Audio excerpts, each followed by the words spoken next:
के लिए अपना एयर स्पेस बंद किया तो भारत ने भी पाकिस्तान के लिए अपना एयर स्पेस बंद कर दिया है और अब पाकिस्तान के विमान पूरब में जाने के लिए चीन का चक्कर लगा रहे हैं।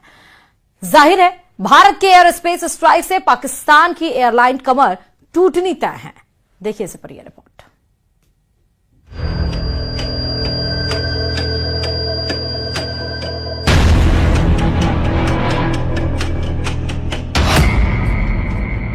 पाकिस्तान पर एयर स्पेस स्ट्राइक।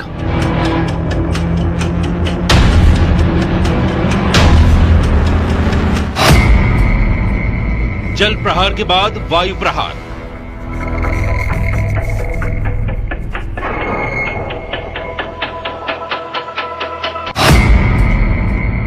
एक के बाद एक भारत की स्ट्राइक।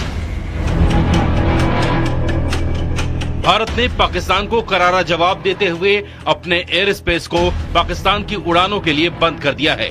पाकिस्तान ने भारत के लिए अपना एयर स्पेस बंद किया, उससे भारत को ज्यादा फर्क नहीं पड़ने वाला, लेकिन पाकिस्तान को पूरब में जाने के लिए भारत के एयर स्पेस की सख्त जरूरत है। लेकिन अब उसको ये सहूलियत नहीं मिलने वाली और उस पर एयर स्पेस वाली स्ट्राइक से उसका तगड़ा नुकसान होने वाला है। भारत के ऊपर पाकिस्तान एयरलाइन की उड़ान बंद। पाकिस्तान के प्राइवेट जेट भी नहीं भर सकेंगे उड़ान। पाकिस्तानी मिलिट्री के विमानों को भी इजाजत नहीं। पीआईए के लीज पर लिए विमानों पर भी लगाई गई पाबंदी। पाकिस्तान के लिए भारतीय एयर स्पेस पूरी तरह बंद। अब पाकिस्तान के विमानों को कहीं भी उड़ान भरना होगा तो उसे पूरे चीन का चक्कर लगाना होगा और ये भी संभावना है कि उन्हें चीन में उतरना भी पड़े ताकि आगे के सफर के लिए वो ईंधन भरवा सके। जाहिर है भारत ने पाकिस्तान की कमर तोड़ने वाला एक और फैसला लिया है। इसका सबसे बड़ा असर पाकिस्तान इंटरनेशनल एयरलाइंस की कुआलालंपुर जाने वाली दो रूट्स पीके 8945 और पीके 8989 पर पड़ा है। पहले ये फ्लाइट्स लाहौर से भारत होते हुए कुआलालंपुर जाती थी, जिससे दूरी कम और वक्त बचता था। लेकिन भारत के एयर स्पेस बंद करने के बाद अब इन्हें चीन होते हुए जाना पड़ रहा है। इस नए रास्ते से 3 घंटे ज्यादा समय लग रहा है। कल से ही ये फ्लाइट्स नए रास्ते पर उड़ान भर रही हैं। जैसे को तैसा की नीति पर चलते हुए भारत ने साफ कर दिया है कि जवाब अब सिर्फ जमीन से नहीं आसमान से भी मिलेगा। भारत एक ही जगह से नहीं पाकिस्तान को हर जगह से तोड़ रहा है।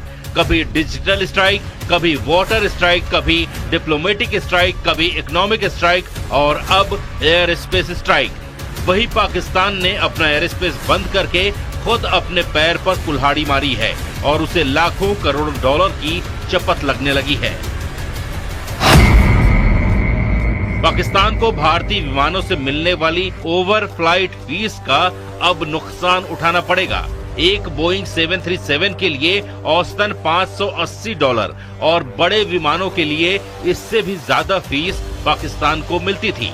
जानकारों के मुताबिक हर दिन करीब 2 से 2.4 लाख डॉलर की चपत पाकिस्तान को लग सकती है। लैंडिंग, पार्किंग और अन्य शुल्क जोड़ लें तो कुल नुकसान $3.5 लाख तक पहुंच सकता है। इससे पहले पुलवामा हमले के बाद भी पाकिस्तान ने भारतीय विमानों के लिए एयर स्पेस बंद किया था और उस दौरान उसे करीब $100 मिलियन का घाटा उठाना पड़ा था। लेकिन इस बार उसे दोहरी मार पड़ने वाली है। पाकिस्तान के रक्षा मंत्री ख्वाजा मोहम्मद आसिफ के तेवरों में 48 घंटे में जबरदस्त यू टर्न देखने को मिला। 2 दिन पहले तक भारत को युद्ध के लिए ललकारने वाले ख्वाजा अब अल्लाह से दुआ कर रहे हैं कि जंग ना हो। उनका कहना है कि हालात तो युद्ध जैसे बन रहे हैं, लेकिन पाकिस्तान की तरफ से कोई लड़ाई शुरू नहीं की जाएगी। उनके इस बयान से साफ है कि युद्ध की धमकी देने वाले अब डर से कांप रहे हैं। देखिए रिपोर्ट।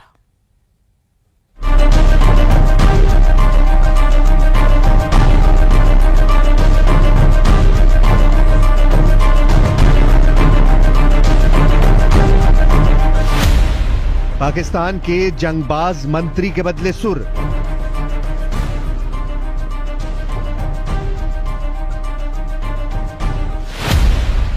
ख्वाजा बोले, अल्लाह ये युद्ध टाल दो।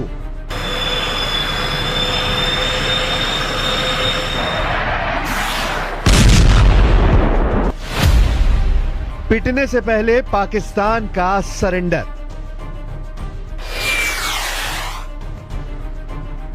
पाकिस्तान के युद्ध उन्मादियों की हवा खराब हो गई है। बात बात पर एटम बम की धौंस जमाने वाले पाकिस्तानी मंत्रियों के सुर बदल गए हैं। पाकिस्तान के रक्षा मंत्री ख्वाजा मोहम्मद आसिफ का लेटेस्ट बयान सुनकर आप हैरान हो जाएंगे। ये वही ख्वाजा हैं जिन्होंने भारत को युद्ध के लिए 2 दिन पहले ललकारा था, लेकिन अब जनाब का नया बयान सुनिए। बंदे ने अल्लाह से युद्ध को किसी भी हाल में टाल देने की दुआ मांगी है।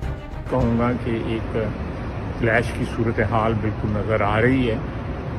अल्लाह करे एवर्ट हो जाए, हम कोई जंग मुसल्लत हमारी तरफ से तो कभी तौर पे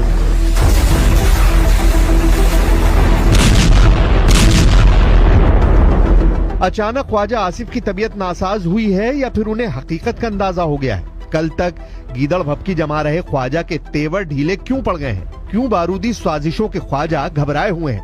हकीकत सबके सामने है। पाकिस्तान की आतंक नीति दुनिया जान चुकी है। पहलगाम नरसंहार के मास्टरमाइंड के अड्डे कहाँ हैं? पहलगाम का टेरर कमांडर कौन है? पहलगाम हमले के सूत्रधारों का एक एक सिरा जुड़ गया है। भारत इन आतंक जीवियों का फैसला कर चुका है। पीएम मोदी पड़ोसी मुल्क में पल रहे आतंकी सरगनाओं के सर्वनाश का ऑर्डर दे चुके हैं। जाहिर है जिन दहशतगर्दों की बदौलत पाकिस्तानी जनरलों की अघोषित सत्ता पाकिस्तान में चल रही है, जब वही नहीं बचेंगे तो कायरों का क्या होगा?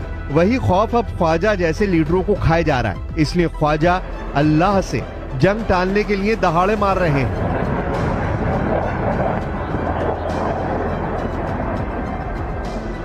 कहूँगा कि एक क्लैश की सूरत हाल बिल्कुल नज़र आ रही है। अल्लाह करे एवर्ट हो जाए, हम कोई जंग मुसल्लत हमारी तरफ से तो कतई तौर पे। असल में पाकिस्तान कई साल से ढह रहा है। पहलगाम आतंकी वारदात की साजिश रचकर पाकिस्तानी सेना ने बुनियाद की आखिरी ईंट भी हिला दी है।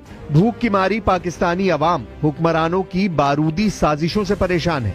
पाकिस्तानी लोगों में सेना के खिलाफ जबरदस्त गुस्सा है। उन पर भारत के सख्त एक्शन का बढ़ता खतरा पाकिस्तान के लिए प्राणघाती बनता जा रहा है, जिससे बचने के लिए ख्वाजा जैसे तमाम नेता तरह तरह के हथकंडे आजमा रहे हैं। पाकिस्तान के रक्षा मंत्री ने कश्मीर मसले में चीन को चौधराहट का ऑफर भी दे डाला है। पाकिस्तान के रक्षा मंत्री ख्वाजा आसिफ ने कहा है चीन की बड़ी अलग पोजीशन है, कश्मीर का एक हिस्सा उनके पास भी है, तो सारा ये जो कश्मीर का इशू है चीन भी इसमें एक स्टेक होल्डर है। सिंधु नदी चीन से भी होकर आती है, तिब्बत से आती है। पाकिस्तान को चीन ने हमेशा सपोर्ट किया है। शहबाज शरीफ कैबिनेट के जितने मिनिस्टर हैं उतनी तरह की बातें हैं। रेल मंत्री एटमी युद्ध की धौंस जमाता है। सूचना प्रसारण मंत्री तारण भारत के हमले के घंटे गिनाता है। वहीं रक्षा मंत्री युद्ध टाल देने की दुहाई दे रहा है। लेकिन अब जो भी तय होना है वो भारत करेगा। पाकिस्तान का वक्त खत्म हो चुका है। फैसला सख्त है। नतीजे ऐसे होंगे जिसे पाकिस्तान की कई पीढ़ियां